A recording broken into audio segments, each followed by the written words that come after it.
Strange and amazing items are discovered often, but figuring out what our ancestors were up to is pretty tough. Especially when all you have are just some rusty cups and cave drawings. It's no surprise that even the experts in lab coats sometimes make mistakes. But it's not just about dusty plates and huge stones. Sometimes there's even humans with large heads. So grab your digging tools and let's travel back to ancient times to explore incredible societies that even scientists can't fully explain. Sardinia may look idyllic now, but I'm not gonna lie, I wouldn't fancy visiting it 3,000 years ago. Rumor has it, terrible giants roamed around this island back then. People even talk about finding human skeletons over 13 feet tall there, although nobody's ever shown anything to prove it. But the stories will make you wonder because some weird stuff has definitely happened. In 1974, over 5,000 pieces of broken stone artifacts were found in a part of the island called Monte Prama, but instead of being displayed in a museum, they were locked up in an underground vault for about 30 years. Sounds a bit suspicious, doesn't it? When they were finally displaced in 2005, scientists put the pieces together to find statues of 38 giant men standing 8 feet tall. Not quite as tall as the legendary skeletons, but still pretty huge.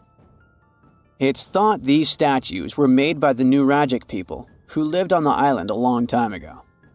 Besides giant statues, they also built over 8,000 massive stone buildings. Perhaps Nuragic weren't giants themselves, but they definitely liked their things big. I do too. Now, think about the vastness of the universe. Our galaxy contains between 100 and 400 billion stars. Many of them can potentially host planets. Many of those planets might have water in them and be capable of supporting life. And this is just the Milky Way alone. What's the likelihood of other intelligent civilizations existing out there? Well, there's a famous formula called the Drake equation. It's a mathematical tool to guess how many civilizations from outer space might be able to talk to us in our Milky Way galaxy. It was made by a scientist named Frank Drake in 1961. Here are the variables in it. N is the number of civilizations we could potentially talk to in our galaxy. R star is how fast new stars are born in our galaxy. F sub p is the fraction of stars with planets around them. N sub e is the average number of planets around each star that could support life. F sub L is the fraction of those planets where life might actually start. F sub I is the fraction of planets with life that could become smart civilizations. F sub c is the fraction of smart civilizations that send signals into space. And L is how long those civilizations keep sending signals. Of course, we won't get an exact number like this.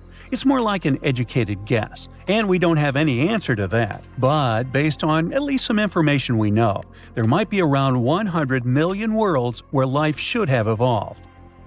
But if that's the case, then why haven't we met or heard from anyone? This is called the Fermi paradox. It's named after the famous physicist Enrico Fermi. He asked a simple but very important question: where is everybody? Our universe should be filled with chatty extraterrestrial beings, advanced civilizations, and spaceships zipping around. Yet, when we look up at the night sky or listen with our radio telescopes and antennas, it's eerily quiet. All we get is the so-called Great Silence of the universe. Scientists from Oxford University's Future of Humanity Institute are trying to answer this question.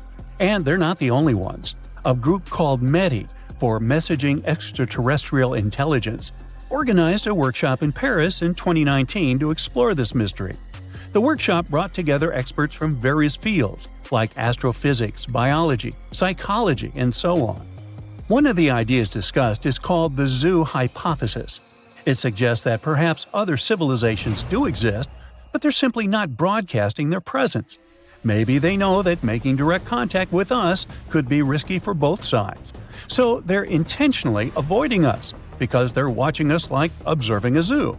They could be using advanced technology we can't detect. There are also some optimistic explanations, like time delays. Space, as you know, is unimaginably big. The time it takes for signals or information to travel across the universe is enormous. It's possible that other civilizations exist, but their signals haven't reached us yet, or ours haven't reached them. But some explanations aren't very optimistic. Like, some scientists think Earth might really be unique. Maybe the conditions that led to life and intelligent beings are so incredibly rare that there are no other planets like ours. Scientists point out that there are many planets similar to Earth, and some are much older. This means there should be plenty of planets where life could evolve. Recent research also suggests that life might be way more resilient than we thought. And, well, while it increases the amount of life existing out there, it also increases the chances that intelligent life doesn't last very long. It might destroy itself before it can spread to other parts of the universe. This is a concerning idea for the future of humanity. The researchers also considered that many planets might be at a similar stage in their development. That's why it's hard for them to explore the universe at the same time. But even they agreed that this explanation is way too far-fetched. And finally, one of the big potential explanations is called the Great Filter. This idea was suggested in the 1990s by Robin Hanson. It says that for life to develop and become advanced like us, it has to overcome some really tough challenges. First of all, the planet itself should have a good stable star and good enough conditions on it. Then life has to start on that planet. These life forms need to be able to reproduce using things like DNA. Simple cells must evolve into more complex cells. More complex organisms with multiple cells must develop. And eventually, these organisms must figure out how to reproduce, which increases genetic diversity. And finally, these organisms must be smart enough to use tools, create, and explore things. Finally, they should colonize other planets and star systems without destroying themselves. And maybe one of these stages is so incredibly hard that most civilizations don't make it past that point. This challenge could be something like developing intelligence in the first place, or it might be the struggle to avoid self-destruction. So, perhaps life isn't rare at all, but most of it doesn't go beyond simple tiny organisms like bacteria. Even if the universe is full of bacteria, they don't become advanced enough to build spaceships. The Great Filter might also be something from outside, like a huge asteroid crashing into a planet, a dangerous burst of gamma rays, or a massive star going supernova. These events could destroy life on any planet, no matter how advanced they are.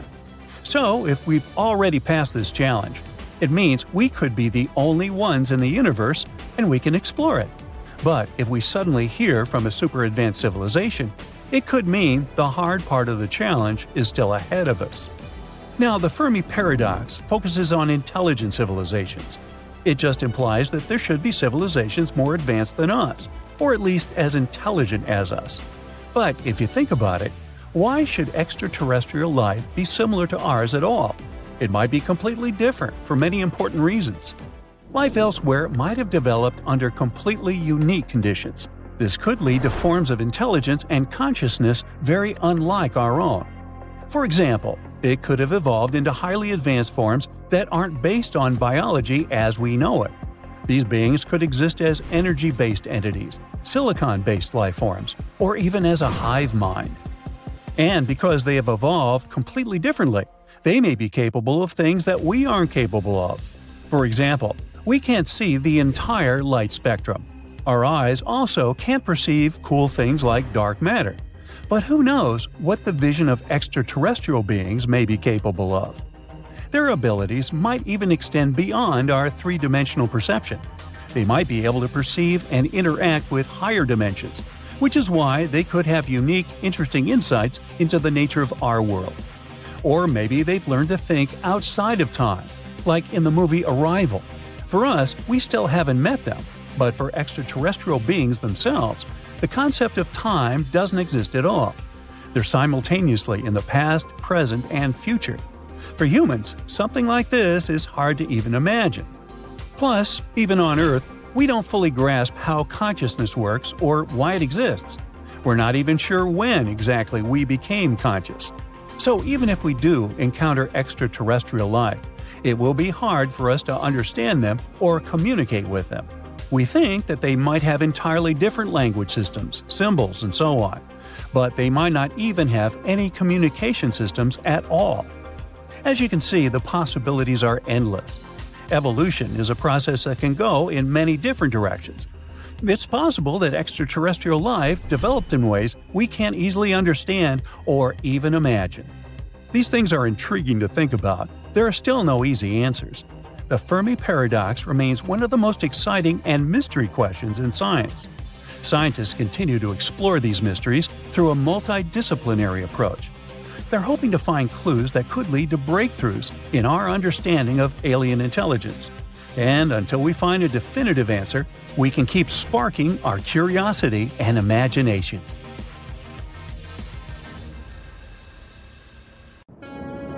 You know, scientists make discoveries that change the world, but even they can face mysteries. Here are 10 things that have baffled scientists. Imagine that you constantly hear a low-frequency hum, and no one can trace its source. Roughly 4% of the world's population hears the hum. It's a geography-free sound. I mean, people all around the world hear it, so the name varies from Tao's hum to Auckland hum, depending on the region where it gets generated. The sound is just on the threshold of human hearing. People hear it less when they're outside, and it gets louder indoors, especially at night. What's even scarier is that you cannot unhear it once you've heard it. Some folks say it started in London around the time of Charles Dickens, who wrote A Christmas Carol, and the low-frequency sound actually comes from the humbug. Or not. Actually, the earliest cases were recorded in Bristol, UK, dating back to the mid-1970s. Scientists have various theories about where the hum comes from and why only some people can hear it, yet they don't have a clear answer. It could occur when ocean waves move along the ocean floor. They shake the Earth when they collide with continental shelves. Or this might be happening because of volcanic eruptions and earthquakes. Oh, and how about ultra-low frequency radio signals used to communicate with submarines or even 5G? Upsweep is another type of unidentified sound. It was discovered in 1991 in the Pacific Ocean. The sound is high enough to be recorded throughout the ocean. Scientists theorize that the sound could be related to underwater volcanic activity. Interestingly, the volume of the sound has been diminishing compared to its volume when it was first discovered, yet it still can be detected. Plus, it's seasonal. It reaches its highest volume in spring and fall. Is it related to seasonal changes? No one really knows for sure. The next mysterious thing is a cone-shaped monument found in the Sea of Galilee in Israel. This monument was discovered accidentally by sonar scanning in 2003, but the findings were published only in 2013. The monument weighs 60,000 tons. It was once submerged by rising waters. Archaeologists say the monument is enigmatic because they can't figure out where it's from. They don't know what it's connected to or its function, so this big and unusual thing remains a mystery. Now let's move to Göbekli Tepe, Turkey. This place offers you one of the most archaeologically significant sites in the world. Why is it important? Well, it has massive carved stones about 11,000 years old. To put it in perspective, they're 6,000 years older than Stonehenge. Ancient people placed these stones before they began farming or crafting metal tools or pottery. So the existence of this place goes against the chronology of civilization we're familiar with, where people farmed first and built second. Apparently, it wasn't like that. In any case, a good question is, what was the purpose of this site? Was it built to worship some spirits? Yep, archaeologists believe it might be the world's oldest temple. Okay, say this with me. Paleodictyon notusum. Yeah, I know it sounds like a chemical formula. This is a living fossil found deep down on the ocean floor. A creature makes these hexagonal burrows, that for sure. Yet scientists can't identify the artist. Now, what do I mean by living fossil? Well, Paleodictyon notusum is a creature believed to produce a burrow nearly identical to Paleodictyon fossils. Is it a worm-like animal that made them? Scientists don't know. One thing is clear, this isn't some random stuff created by geological forces. Now, speaking of fossils, Take a look at this giant one. Its informal name is Godzillius. It was discovered in 2011 by an amateur paleontologist. This is a scientist who studies the history of life on Earth by analyzing fossil records. Anyway, back to Godzillius. It's almost 7 feet in length and 9 feet tall if you were to measure it upright. This fossil is 450 million years old, coming from the time when Cincinnati was underwater. It might be a fossilized algae mat, but some scientists have different opinions. This is a massive tunnel found in South America. The tunnel is at least 8,000 to 10,000 years old. At first, researchers discovered a couple of colossal burrows. They were enormous and neatly constructed. Geologists were amazed, saying they had never seen such structures before. There's no known geologic process to explain their formation. Researchers have known about the burrows since the 1930s, but back then they believed that these tunnels were just some sort of archaeological construction, until they discovered huge claw marks on the walls and ceiling. They reasoned that some extinct species could be the ones to have left these marks. Many geologists strongly believe they've found the burrows of giant ground sloths and armadillos. The structure is the largest known burrow from the Paleolithic age in the Amazon. Yet experts have many questions. How come such a deliberate-looking structure could form naturally? A researcher then discovered another strange cave. This one was hundreds of miles away from the massive tunnel. Fast forward, there are now more than 1,500 burrows from the Paleolithic age found in Brazil. What's even more interesting is that some of these caves are connected to tunnels that sometimes lead to chambers. I'll continue with a natural phenomenon. What if I told you that every year, especially in October, fireballs appear on the Mekong River in Thailand?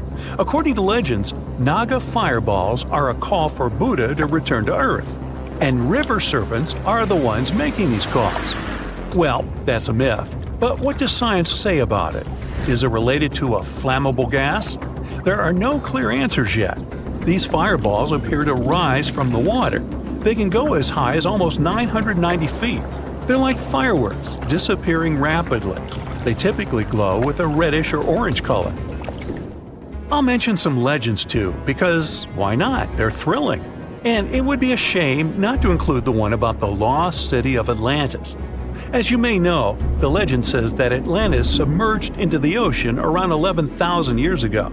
Since then, not just scientists, but also treasure hunters and philosophers have been searching for the lost world. Could Bimini Road be a trace? In 1968, a diver found strange stones off the coast of North Bimini Island in the Bahamas. The stones look human-made. It's like they were evenly spaced out and laid in an orderly row. It baffled scientists, but not for long. Carbon dating analysis of the blocks revealed that geological forces created the road naturally. There weren't any tool marks or signs indicating that the blocks had been stacked or something. The research is continuing, but yeah, scientists generally believe that the rocks were created by erosion. Well, I guess the time of Atlantis hasn't come yet. Okay, picture this. You're wandering on the beach, and you see dozens of octopuses walking past. In 2017, a group of people from Wales witnessed exactly this. Why did these creatures come out of the ocean? No one knows the answer. The group reported that they had seen 20 to 30 octopi crawling on the sand. The people looked for some signs of injury, but found nothing. They said that they had carried the animals back to the ocean. Interestingly, these creatures kept crawling onto the shore when people were asleep. Experts say that it's hard to be sure of the reason that pushed the animals to the beach without conducting a physical examination. They're still speculating about the reason behind this unusual and rare occurrence. Could it be overcrowding? Furthermore, the octopi were well armed. A separate study points out that the more fishers hunt large animals that feed on octopuses, the more the octopus population grows. Maybe that's why these creatures have to go farther to find food or shelter. But without proper research, these are only theories.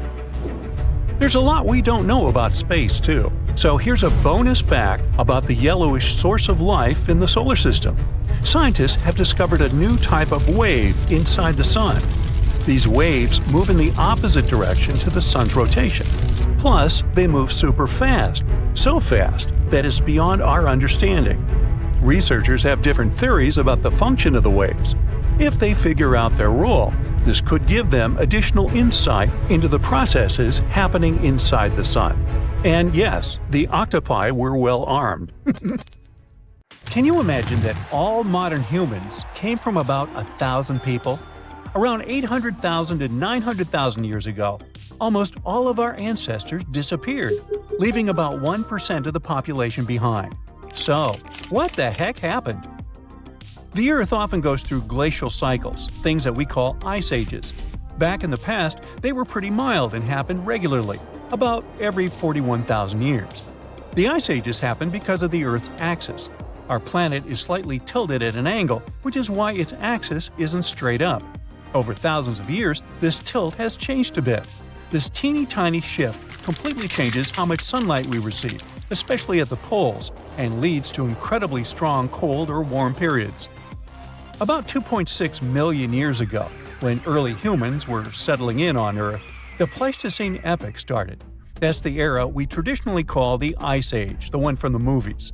Large ice sheets completely covered parts of North America, Europe, and Asia. It wasn't constant ice everywhere all the time. These glacial cycles came and went, and sometimes ice sheets melted for a while. But overall, things were still much snowier and colder compared to now. We can still see the evidence of this from back in the day.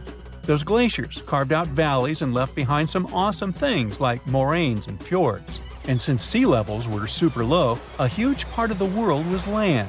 This allowed people and animals to travel between continents and spread everywhere. It was the time of the megafauna. You all know about it from the movies. Woolly mammoths, saber-toothed cats, giant ground sloths, and mastodons.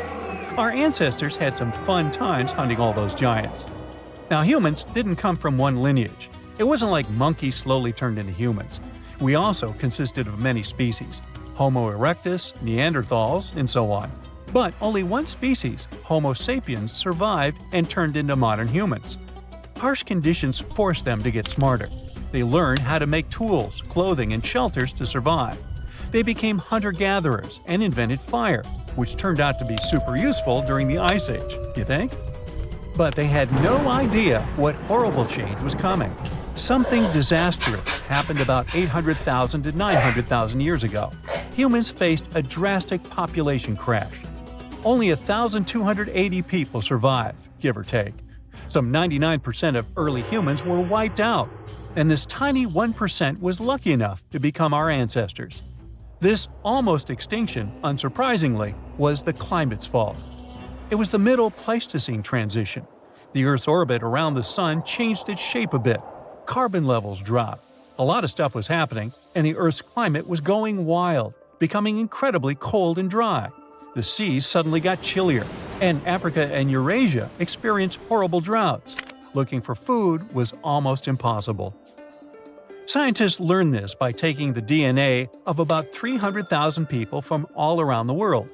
They used a new method to help them map the history of human evolution over 1 million years and learn more about it. No wonder we can barely find any fossils from that time. There was almost no one around. What's interesting is that before that happened, most apes had 24 pairs of chromosomes. But because the population became so small, 2 sets got fused together, and we ended up with 23 pairs. This was the final straw that separated us from other apes. Chimpanzees, gorillas, and orangutans all have 24 pairs, but our fused one became known as the human chromosome. Like a ripple effect, this little thing influenced our brain side, helped us start walking on our toes, and even form language. It took humans about 100,000 years to recover from this catastrophe. Only after all that time, they started spreading around again. Isn't that insane how we managed to go from 1,000 to 8 billion people? In any case, the Ice Age finally ended about 11,700 years ago. The warm period, called the Holocene, began. As things got warmer, human civilizations finally began to develop. 5,000 years ago, it was ancient Egypt, then the Indus Valley Civilization, ancient China, and others. And while we've been thriving for a while, there's one catch. The Middle Pleistocene transition changed the length and intensity of glacial cycles. Before the transition, sure, there was the Ice Age, but the cold was milder, and the glacial cycles were shorter. Things got covered in ice sheets about every 41,000 years. But after the transition, the glacial periods became longer and more severe. These cycles started following a new pattern. Although they happened every 100,000 years, they were super intense. Ice sheets grew large, even extending to the south. So from now on, ice ages that will continue to happen in the future will be a bit different. The next one should be at least 50,000 years from now, maybe longer. It's good for us because it'll occur later, but at the same time, the consequences will be stronger. What our ancestors went through is called a population bottleneck. That's what we call a sudden and huge reduction in the size of a population. Usually it happens because of things like earthquakes, floods or droughts, fires, and even human actions. Just a few people survive, and only they can pass their genes to future generations. And we've got plenty of such bottlenecks in history. Our modern species, Homo sapiens, originally lived in Africa. Around 60 to 80,000 years ago, a small group of them left Africa and spread across the world. It wasn't on a whim, though. They had to move somewhere because of the droughts and huge climate problems in Africa at that time. They had to go look for food and find new places to live. They traveled through the Middle East, moving into Europe and Asia, and eventually reaching Australasia and the Americas. They quickly settled across different continents and started mixing with local human-like species, like Denisovans and Neanderthals. But there was a problem. Originally, the African species were super genetically diverse, but since only a small part of them decided to move out, they carried just a bunch of these diverse genes with them. Unfortunately, this caused a bottleneck for everyone. Human-like species from other parts of the world became less genetically diverse. Since they had a smaller gene pool, they became more vulnerable to all the harmful stuff. The African population also had a drop in genetic diversity. But at least humans managed to survive. Although eventually, non-African populations really dropped, and there were no Neanderthals or Denisovans left, only us, Homo sapiens. That's why we can say that all modern humans came from Africa. Early humans sure had it rough. About 74,000 years ago, they went through yet another disaster, the Topo catastrophe. But keep in mind that all these things are just a hypothesis. It's not certain whether it actually happened. Now basically, scientists think that there might have been a supervolcanic eruption at Lake Toba in Sumatra, Indonesia. This volcano going crazy was an absolute catastrophe for Earth's climate and humans. The eruption was one of the most powerful volcanic events in the last 2 million years. It spewed out from 670 to 1,500 cubic miles of lava and volcanic stuff. Just so you know, there are about 3,100 cubic miles of water in our planet's entire atmosphere, and this eruption had almost half as much lava. This horrendous disaster led to the formation of Lake Toba, a massive caldera lake in Sumatra.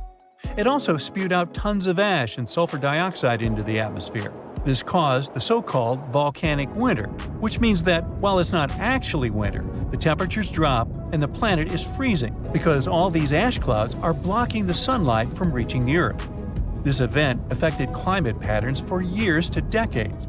This also most likely sped up the arrival of the next glacial cycle. Luckily, humans are crazy good at surviving. The global human population was reduced to a few thousand people yet again, and they still managed to overcome this. One iced frappuccino for me, please, and with a double shot. Now, I suspect this is something you'd never hear if you traveled 100,000 years ago to check out on your super great-great-great-grandparents. First off, you wouldn't hear anything resembling human speech for a simple reason. The early humans developed a capacity for language about 50,000 years ago.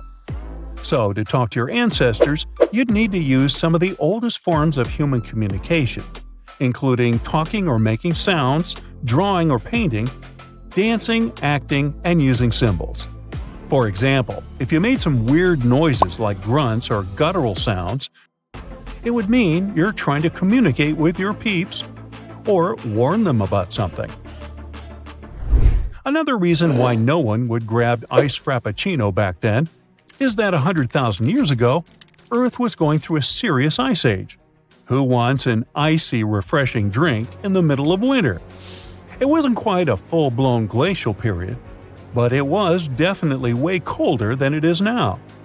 The sea levels were low and there were glaciers everywhere, which made it super tough for our early human ancestors to get around.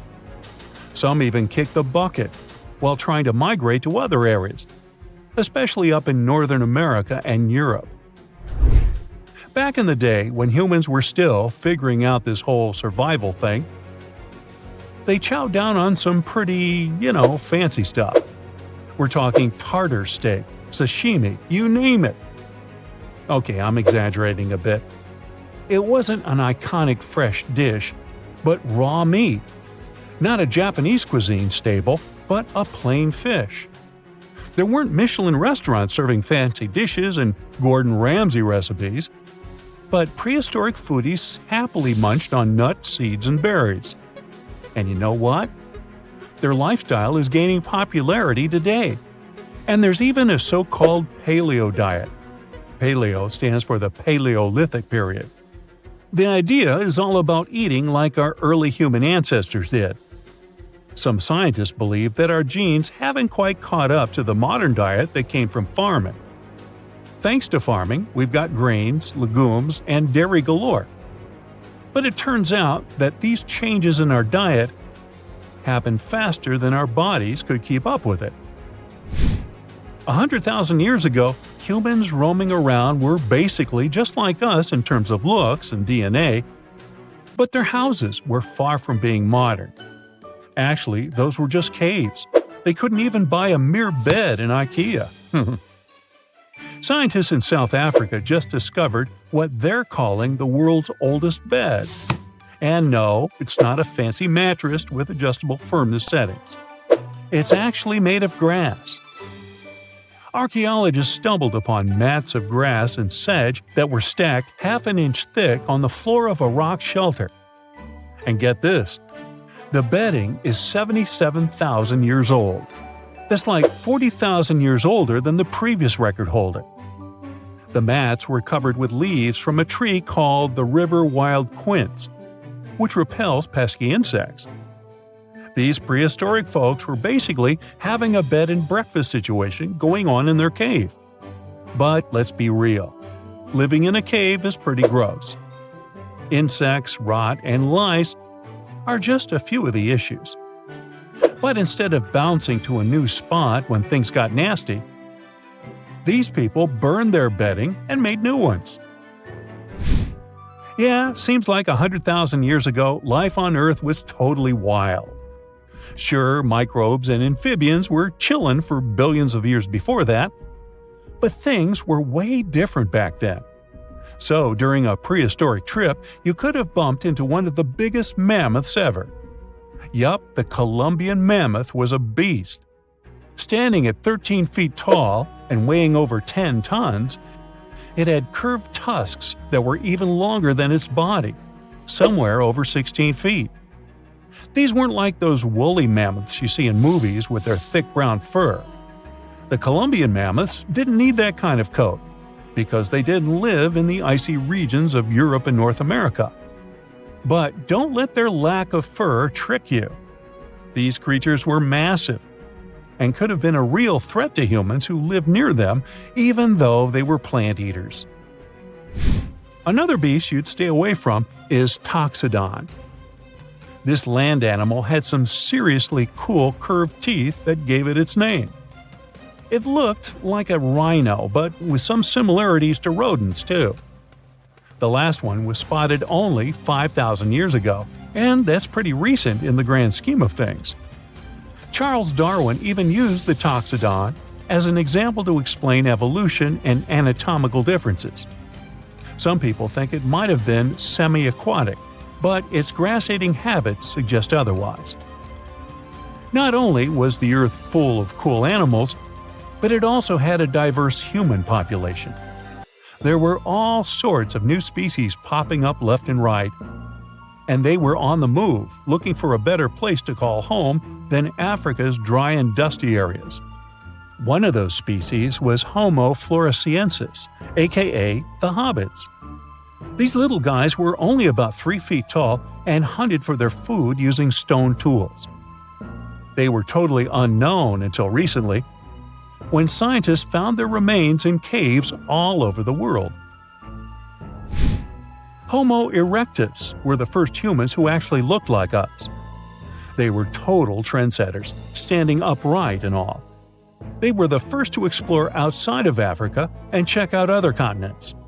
These guys were pretty smart too, making cool tools and even cooking their own food.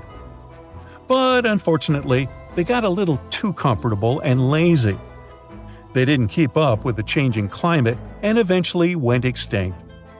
It's a shame, really, because while other humans were hustling to improve their tools and survive, Homo erectus just couldn't keep up with the times.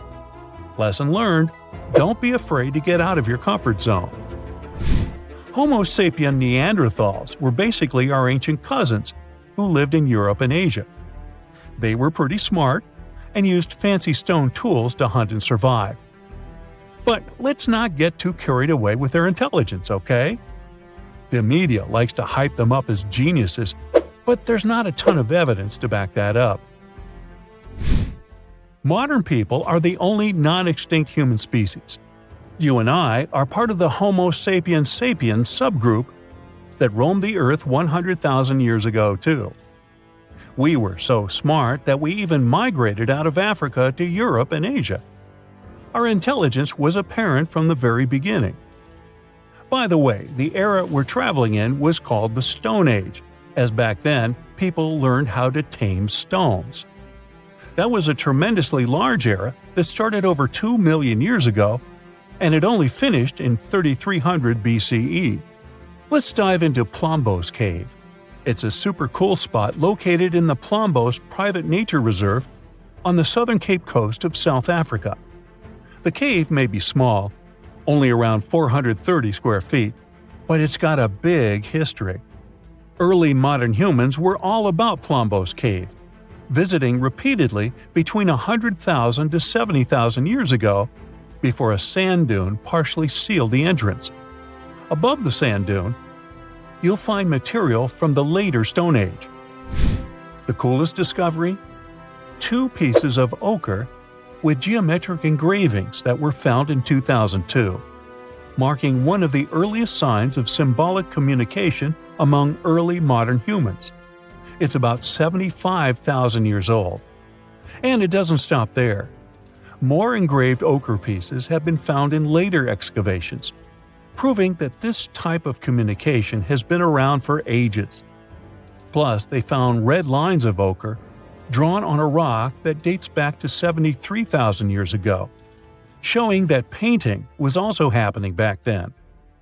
Also, in 2008, they discovered a 100,000-year-old ochre processing workshop with a couple of toolkits at Plombos Cave.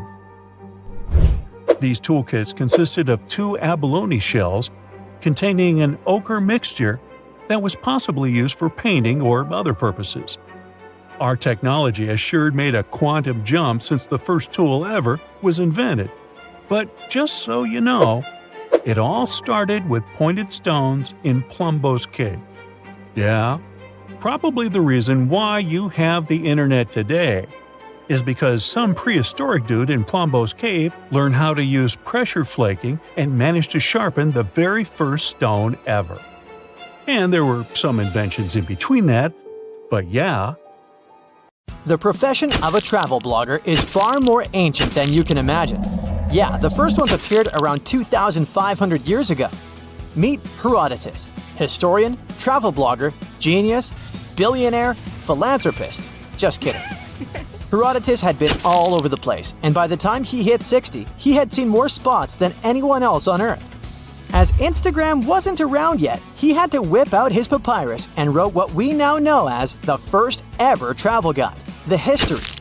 In his book, he spilled the tea on people, places, animals, and plants. He was particularly fond of Egypt. By the way, most of the stuff Herodotus described is still there, so his guide is not that outdated even today. If you're ever in Egypt, you can actually check out the same monuments and sites Herodotus saw. One spot that Herodotus cruised to was Lake Moeris down the Nile. This place was legit, a freshwater lake that got its water straight from the Nile. There was this city called Crocodilopolis chillin' on its shores. Yep, there were a lot of crocodiles there. That city is also still around today, just under a different name, Fayum. Right in the middle of Lake Moeris, there were two giant pyramids that took Herodotus' breath away. Here comes the mystery. At the moment, these two pyramids are gone. Seems like, according to the travel guide, we're missing two Egyptian pyramids. Herodotus claimed Lake Moeris was man-made, like someone dug it up with their bare hands. He thought so because there were two pyramids smack dab in the middle of the lake. But let's face it, it would have been physically impossible to build something like that in a natural lake.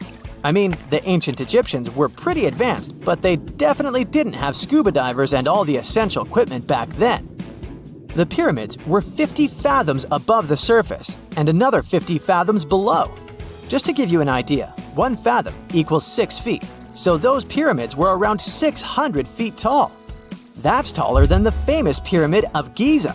And while the Pyramid of Giza has a modest little capstone, these twin pyramids had statues of pharaohs chilling on top. That's why you've never heard of them, and there are only a couple of drawings depicting them. So what happened? Well, time is ruthless. Take the Great Labyrinth Herodotus mentioned, for example. Nowadays, it's just a pile of rubble and cobwebs. Even the once magnificent Lake Moeris has changed. The water there has turned salty, and now it's just a fraction of its original size. Sure, change is inevitable, but you would think pyramids would stand strong against the test of time, right? Their unique designs make them super durable. So where are these pyramids now? Well, chances are they never actually existed. We all know that some travel bloggers tend to exaggerate, right? Herodotus was no exception. While some people call him the father of history, others call him the father of lies. Ouch! Yeah, his books have false or unverified information sometimes. For example, he totally blew up the size of the Pyramid of Giza in his guidebook. He doubled its size. But hey, cut the guy some slack. In the pre-Google era when our travel blogger lived, fact-checking was pretty complicated, especially for Herodotus, who couldn't even read those funky Egyptian hieroglyphics. He had to rely on the locals for info. Those inconsistencies in Herodotus' book might be just one epic prank pulled by mischievous locals on a clueless tourist. Classic. However, there are actually some legit monuments at the site. The pedestals of Baiamu are the leftover bases of two ginormous statues built by the ancient Egyptian pharaoh Amenemhat III. These ruins used to grace the shores of Lake Moeris, but now they chill in the Fayum Oasis, about 4 miles north of Fayum City. The first time these statues were mentioned was by, you guessed it right, the Greek historian Herodotus, who was around in the 5th century BCE. Remember the description? Herodotus said there were two pyramids that soared 50 fathoms above the water's surface, and each pyramid had a massive statue sitting on the throne at the top. We have the statues, but not the pyramids. Weird, right? There's an explanation, though. Some scientists believe that Herodotus probably wrote about these statues during a time when the area was flooded. But hey, it's not just Herodotus who spun this tale. Diodorus the Sicilian and Pliny the Elder also jumped on the bandwagon, repeating similar claims about these colossal statues. However, let's not forget that Herodotus might have been a bit lazy. He never actually got up close and personal with the statues. He just saw them from across the lake. So picture this: hazy silhouettes in the distance and Herodotus' imagination running wild with their grandeur. The description matches, except for the height. While Lake Moeris pyramids seem to be a myth debunked, there's another mystery waiting to be unveiled. Some time ago, archaeology researcher Angela Mickle dropped a crazy discovery. She claimed to have found not one, but two lost pyramid sites in Egypt. The craziest part is that she didn't even have to leave her couch to find them. She basically found those pyramids online. After spending 10 years studying Google Earth, Angela managed to pinpoint these two areas along the Nile Basin. They're about 90 miles apart, and both have some funky-shaped mounds. The first one is chilling by the Nile in Upper Egypt, just 12 miles away from Abu Sidoum. The second one, 90 miles north, has a 140 feet wide four-sided shape. The second site even has a massive triangular plateau that's a staggering 620 feet wide.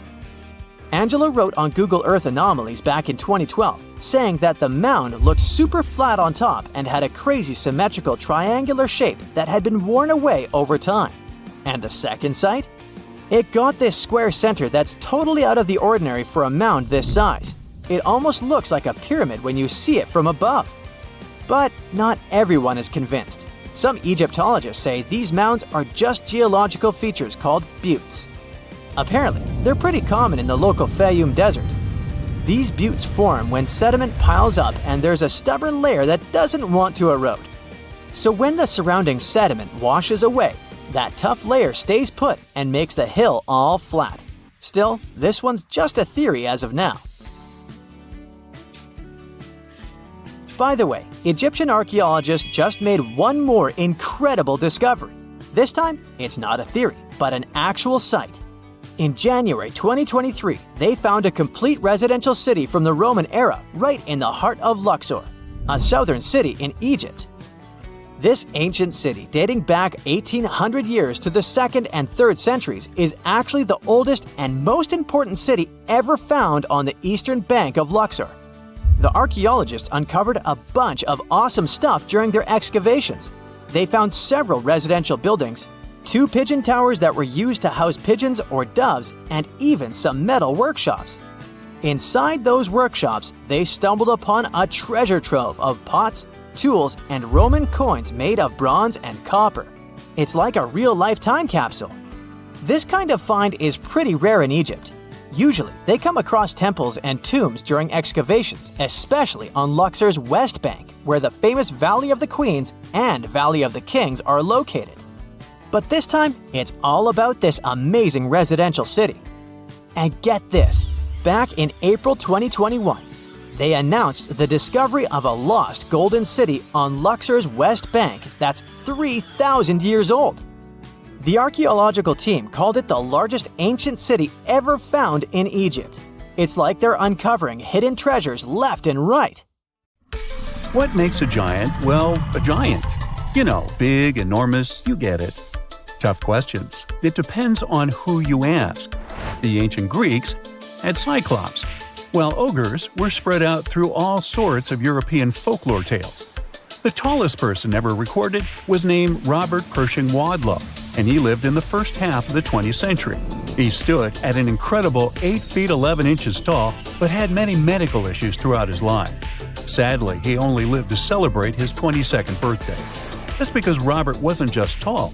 He had a condition affecting his human growth hormone, which didn't particularly make his life comfortable. Robert even had to wear leg braces in his adult years.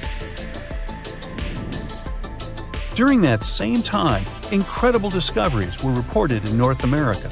Some people claim to have uncovered weird-looking skeletons, much larger than previously associated with human beings. It immediately raised the question, did giants really used to roam our planet? Our story begins with the idea of a mound builder race. Some scientists back in the day claimed that these massive earthworks in places like the Mississippi Valley, called the Grave Creek Mound or the Great Serpent Mound, were built by some sort of prehistoric type of human, much larger and stronger than us Homo sapiens are today. From around 1812 to the 1860s, almost everyone in America writing about history was covering this mound-building race. However, not everyone agreed with the theory. There was this naturalist named Benjamin Smith Barton, for example, who warned about jumping to conclusions about giants. He believed that just because people discovered some big bones, they shouldn't immediately think of giants. But people didn't listen. Really? They simply wanted to believe about huge human-like creatures, despite not having any real scientific evidence. Newspapers were filled with these giant stories. They described finding giant skeletons, even featuring weird body parts. Con artists took advantage of the whole frenzy, with some putting together skeletons out of wood and rawhide and touring them as proof of the long-lost race of giants. Eventually, in the 1930s, an anthropologist from the Smithsonian took it upon himself to debunk the whole mystery. And his conclusions were straightforward.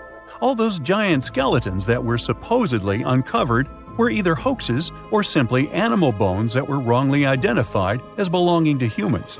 He also said that those who claimed to have discovered ancient giant remains were just not that good with human anatomy. You would think that's how the story ended. Well, it didn't. You see, people became so convinced that giants existed that they simply could not let go. Sound familiar?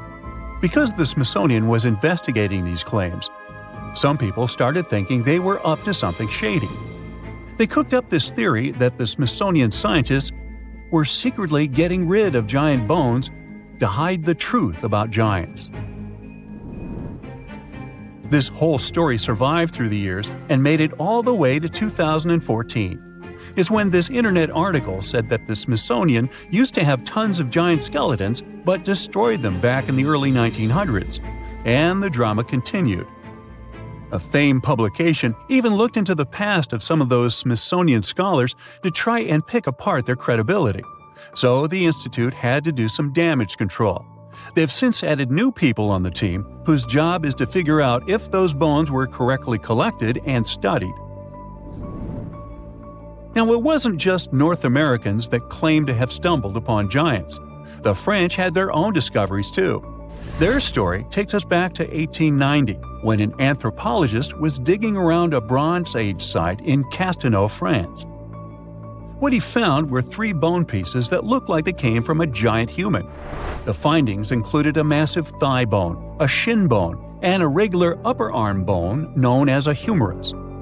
Now, if we put all these bones together and calculate the proportions, they lead us to this towering figure, somewhere between 10 and 11 feet tall. However, in 2022, contemporary scientists took another look at those bones. They concluded they most likely belonged to a cave bear, not a human. It wasn't that unusual for people back in the day to confuse giant animal bones with those of humans. Now, the truth is, our ancestors were in fact taller than we are today, despite them not being technically giants. The average human body has changed a lot over thousands of years. We're not as big and strong as our ancestors were. In fact, we've been on a bit of a downsizing trend, especially in the last 10,000 years, and it's because of a mix of factors. Our genes, the world around us, and how we live our lives all play a role. Way back around 40,000 years ago, European men were towering at around 6 feet. They had a seriously tough life, though, hunting and gathering all day. That lifestyle required a good muscle structure, and their African roots might have given them that extra height, which came in handy in warm climates. Moving on to 10,000 years ago, we can already see a big change in European males. They went down to 5 feet 4 inches on average. What happened was the climate was shifting, and people were increasingly relying on agriculture to provide for their families. It wasn't all sunshine and comfort, though. Sometimes failed crops and a not-so-diverse food meant a pretty unhealthy diet. Plus, being around farm animals more and more introduced some new medical issues to the mix. We're now around 600 years ago when the shortness continued. And yes, we can still blame it on poor diet and health. However, there seems to be a change in recent years. Today, European males are reaching an average of 5 feet 9 inches. And sure, the fact that we're eating more veggies and getting regular checkups at the doctor did help a lot. But it's also because of industrialization and living in cities. This has brought people from different backgrounds together, which is a good thing. It decreases the chances of human passing on genes that could cause problems. So, it's a combination of better living and genetics that's making us taller. We shouldn't give up on ancient giants quite yet, though. You see, experts believe they recently discovered the remains of such a person who supposedly lived in ancient Egypt. Sometimes people can actually grow to large sizes due to a condition called gigantism, the same that made Robert Pershing Wadlow grow to such an impressive height. When some archaeologists were studying ancient Egyptian mummies, they came upon an interesting skeleton. What made it special was that they believed it might have belonged to a pharaoh, who would have been really tall, like 6 feet 6 inches tall. To put that in perspective, that's way taller than Ramses II. who was the tallest recorded Egyptian pharaoh and stood at about 5 feet 9 inches. These experts took a closer look at the newly found bones, especially the long ones, and found evidence of something called exuberant growth, which basically means this person's growth was off the charts. It's a clear sign of gigantism, they say. Now, this discovery is important because it makes this mummy the oldest case of gigantism in the world. No other Egyptian pharaohs were known to be giants. It's also fascinating because it tells us something about the health and nutrition of ancient Egyptian rulers. See, those pharaohs were probably better fed and healthier than regular people, which might explain why they could grow taller than the average person. Now, you might be wondering if being a giant had any drawbacks back then. Well, it's hard to say. I wasn't around then. Still, during those early dynasties in Egypt, they seemed to prefer shorter people, especially in royal service. There are a lot of ancient Egyptian stories featuring short-statured leaders and even higher spirits that locals looked up to. The reason why is still a mystery that we might never fully solve. But since this mummy was found in an elite tomb, it's possible that being a giant didn't have a social stigma attached to it at the time. Maybe he was, in fact, seen as special. Hold on to your hats, folks, because we're about to embark on an incredible journey. With the help of super smart scientists and their studies, we've asked AI to take us back a mind-blowing 2 billion years in time and show us what our awesome Earth looked like. So buckle up and let's find out. Once upon a time, way back when Earth was just a baby, around 4.5 billion years ago, hopping into a time machine and paying a visit would have been a big mistake. The whole place was a hot mess. First of all, the ground was still all gooey and molten, so landing your time machine would have been a major risk. Now, as soon as you tried to get out, you would see a completely different Earth compared to what we know today. The landscape is a patchwork of rugged mountains, sparkling seas, and vast stretches of land. Picture massive volcanoes erupting in fiery bursts, shooting gases and ash into the air. It's like a crazy fireworks show. And even if you had a fancy new machine that could hover and had special shields to handle the heat, you'd still have a hard time breathing. You see, the early Earth's atmosphere is a bit moody. Thick clouds hang in the sky, casting mysterious shadows on the land below. The air is as thin as a whisper and filled with all sorts of interesting gases like hydrogen and helium. Carbon dioxide swirls around, giving everything a vibrant green hue. Water vapor drifts through the air, creating a sense of humidity and a refreshing mist. Oh, and there might be a hint of ammonia and methane just to keep things interesting. Lots of cool gases, huh? But wait, there's something missing. Oxygen. So if you take a deep breath, you won't feel that familiar rush of air filling your lungs. On land, there are no lush forests or towering trees just yet. Instead, you find rugged, rocky terrains. Some of these ancient rocks bear the marks of intense forces, collisions and earthquakes that have shaped the land over millions of years. But amidst all this ancient beauty, something amazing is about to happen. Life, in its early stages, is evolving and preparing for its grand entrance. Simple organisms, like algae and bacteria, rule the scene. They thrive in the oceans, using the abundant carbon dioxide to grow and multiply. The waters are teeming with activity, with colorful, microscopic life forms buzzing around like a busy city. These tiny organisms are working hard, releasing oxygen as they go about their business. They're like little factories, slowly changing the composition of the atmosphere. So this is what the early Earth looked like, more or less. But why was it so nasty? And how could it have changed so much since then? You see, Earth's heat came from all sorts of crazy things happening during its formation.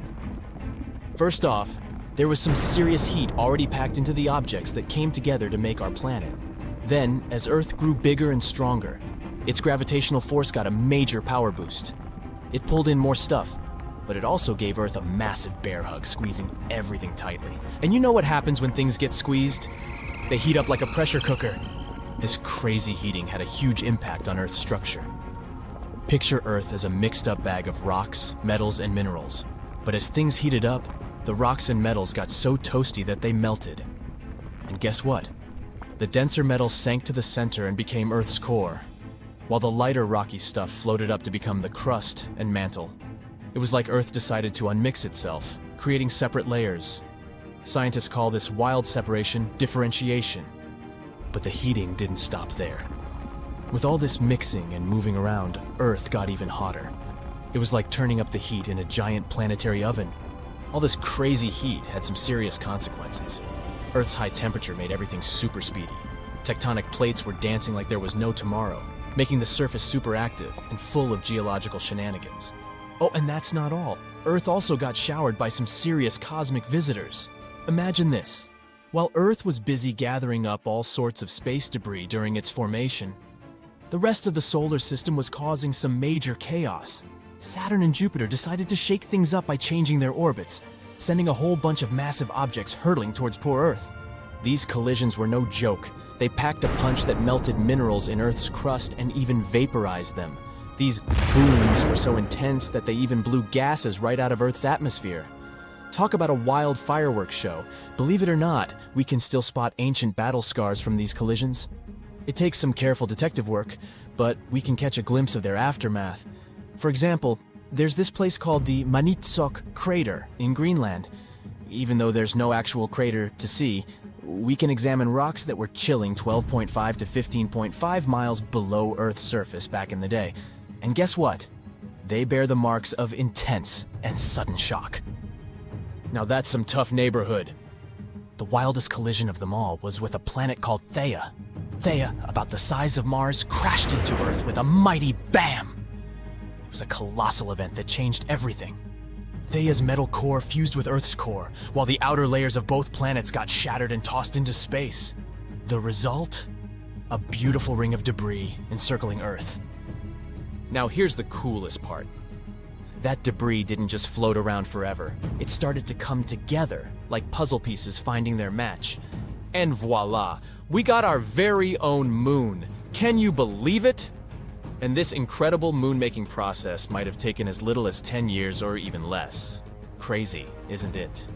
Scientists call this whole moon-forming extravaganza the giant impact hypothesis.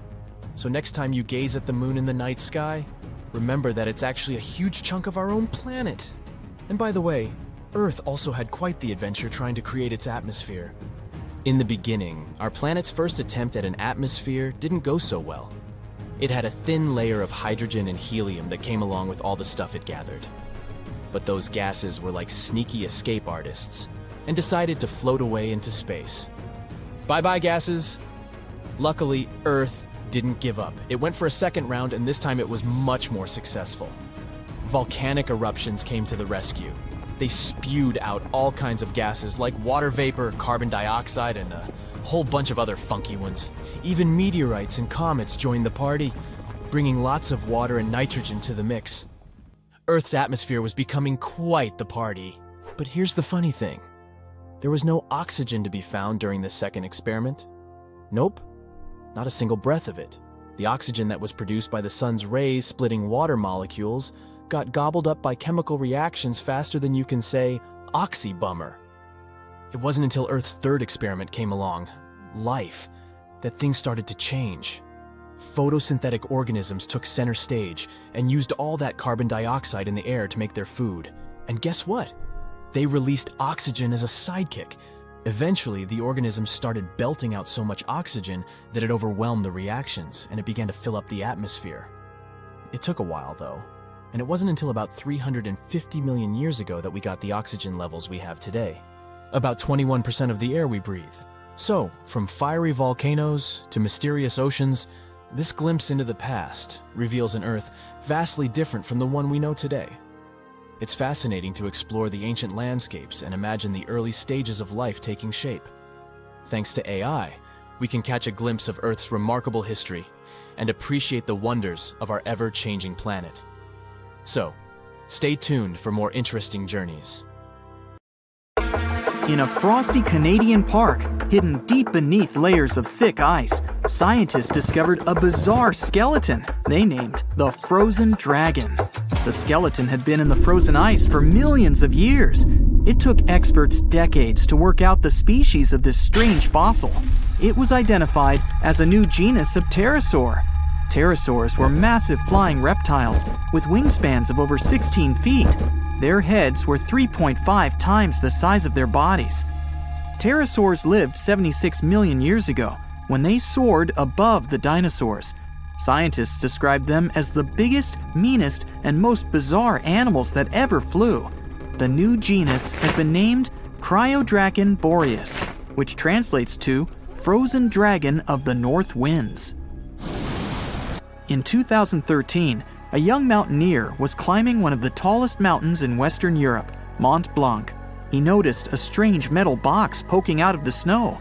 The mountaineer pried the box open and found that it was filled with precious rubies, emeralds, and sapphires. The climber immediately handed the box to the authorities. It was discovered that the box likely belonged to a passenger on one of 2 flights from India that crashed into the mountain over 50 years ago. The box was valued to be worth over $200,000, and authorities are still searching for the heir to the small box of treasures. In northwest Siberia in 2007, a reindeer herder was on an outing with his sons when he noticed something strange in the ice. The man realized it was a frozen mammoth calf and immediately contacted the local museum. The calf was named Luba and was the best preserved mammoth mummy in the world at the time of its discovery. Luba had been in the ice for 41,800 years and is around 30 to 35 days old. From trunk to tail, the mammoth calf is roughly the same size as a large calf. If you're interested in seeing for yourself, Luba travels to museums all around the world. On the frozen continent of Antarctica, covered in layers of ice and snow, is Mount Erebus, the frozen volcano.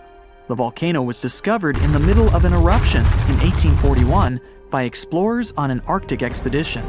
The volcano is over 12,000 feet tall and has been active for the last 1.3 million years.